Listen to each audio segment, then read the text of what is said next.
the cost of Thanksgiving and the cost of living through Thanksgiving and enjoying Thanksgiving. For Joe Biden, it was 25% more than it is for me at a later time. Our energy costs are way down. Our groceries are way down. Everything is way down. And the press doesn't report it. The press reports whatever the con people say. You know, I call the Democrats con men and women. They make up numbers. But when you look at 25% reduction in costs for Thanksgiving between Biden and me, meaning this administration, that's a tremendous number. It's the biggest reduction in cost in the history of that chart or whatever it is they do. They do a synopsis of everything. They cover every element of Thanksgiving meals. 25% down. So I don't want to hear about the affordability because right now we're much less. If you look at energy, we're getting close to $2 a gallon gasoline. With Biden, it was $4.50, $5. Another thing, inflation. We had the worst inflation in the history of our country. Now we have virtually no inflation at all. It's down at a very low number and a very normal number. So the affordability is much better with the Republicans. The only problem is the Republicans don't talk about it. And Republicans should start talking about it and use their heads because we have great numbers. We have and they're going to only get better when all these jobs open up, all these factories open up that are being built all over our country. We are building auto plants. We're building AI plants. We're leading in AI over China and everybody else. When all of these plants start opening, we're going to have a revolution, a positive revolution, economic revolution like never before. Thank you very much, everybody. Thank you. Quote, so I don't want to hear about the affordability. For anybody who's wondering whether Trump had learned any lesson whatsoever from watching Democrats defeat Republicans in Virginia, in New Jersey, Pennsylvania, New York, Georgia, Mississippi, and California, this answers that question. And to his credit, it makes sense that Donald Trump doesn't want to hear about the affordability since he's responsible for its demise. Remember, Trump campaigned on lowering the cost of housing, of rent, of groceries, of eggs, and what did he do once he actually had power? He engaged in a trade war that raised the cost of everything, cut Medicaid from 17 million Americans, cut food assistance to the tune of $350 million, is right now keeping the government shut down because he wants to ensure that ACA subsidies become unaffordable, that healthcare becomes 2, 3, 4, 5 times more expensive in 2026 than it was in 2025. If I was Donald Trump, I frankly would not want to hear about the affordability either. But let's take on some of his specific claims. He says that Thanksgiving will be 25% cheaper, which is one hell of a sleight of hand. Because in reality, he's referring to this.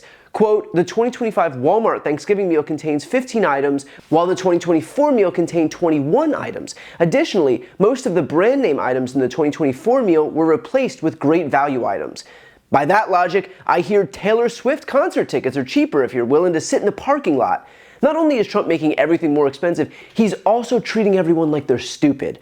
Or how about when he says that energy prices are way down? I gotta ask, are the lower energy prices in the room with us right now? Because energy prices have thus far surged 11% in Trump's second term, only 10 months, despite promises that he would, quote, cut the price of energy and electricity in half by the start of 2026. According to The Guardian, among the reasons for the increase are Trump's moves to boost fossil fuels. That includes coal, the costliest and dirtiest energy source. The president's also waged a war on inexpensive wind and solar power, despite soaring electricity demand driven by artificial intelligence data centers. More than 12 million U.S. homes could have been powered by the clean energy projects that have been canceled or delayed since Trump's re-election. The White House has also made the crisis worse by proposing to eliminate the $4 billion which Congress approved for heating and cooling aid via the Low-Income Home Energy Assistance Program. He's also seeking to cut or eliminate funding for the Energy Star program, which promotes energy efficiency and has saved Americans $500 billion in energy costs. So if you're wondering why he, quote, doesn't want to hear about the affordability, that might be why. Or how about when he says that our groceries are way down, that old-fashioned yet beautiful word of groceries that Donald Trump just discovered from deep in the archives of history. Another lie. Here's Daniel Dale from CNN debunking that one. Grocery prices are way down. Groceries are down. Now, as you know, groceries are down. We've gotten prices way down for groceries. These claims are just not true. It wasn't true when President Trump claimed earlier this year that grocery prices were down. It's not true now. And we know that because of the new Consumer Price Index report released this morning, which showed that from August to September, grocery prices increased again by 0.3%. That followed a 0.6% increase from July to August, which was the biggest jump in 3 years. They're also up 2.7% from last September, and about half of that increase, about 1.4% in total, has happened since January, the month President Trump returned to office. If you talk to food economists, as I did, they'll tell you that there are all sorts of reasons why grocery prices might bounce around unrelated to who the president is. But they'll also tell you that it very much appears that two of this president's signature policies, specifically a crackdown on undocumented immigrants who make up a large percentage of the farm workforce, and significant tariffs on imported goods, have at least contributed to the increases that Americans are seeing in the grocery aisle. And for example, if you look at some of the grocery products with the biggest price increases over the past year, they include coffee and bananas, two products that are almost entirely imported in this country. They also include beef. There are a lot of factors behind the beef increase, but a significant percentage of that product as well is imported. So tariffs are clearly having an effect. It's not just grocery inflation on which the president is making these kinds of false claims. And look, the reality is that I'm not here to serve as Donald Trump's communications director, so if he wants to pretend that affordability is solved, he can be my guest. But the American people can very clearly see that things are getting more expensive, not less. I mean, they literally just voted in Democrats in a blue wave on Tuesday on that exact issue. A failure of this president to keep his promise when it comes to affordability. And yet, instead of actually seeking to fix it, Trump does what he always does, which is to gaslight everyone into thinking that he already fixed it and it was amazing and no one can fix it like he can, and many people are saying he deserves a prize. And the irony, by the way, of this strategy is that telling people the economy is doing well when people's individual finances are not doing well is the exact phenomenon that plagued the Democrats and paved the way for Trump himself to win the election.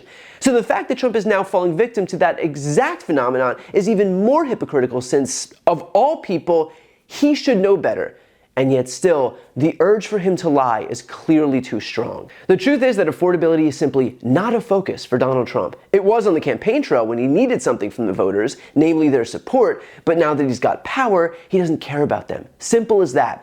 Now, Trump's focus is on himself. It's on building a $350 million ballroom, on renovating the Lincoln bathroom in marble, on paving over the Rose Garden, on encrusting the Oval Office in gold, on retrofitting a Qatari jet to the tune of $1 billion paid for by us, on buying Kristi Noem a couple of Gulfstream jets for a cool $172 million, on hosting crypto dinners where he casually doubles his net worth. You're starting to get it.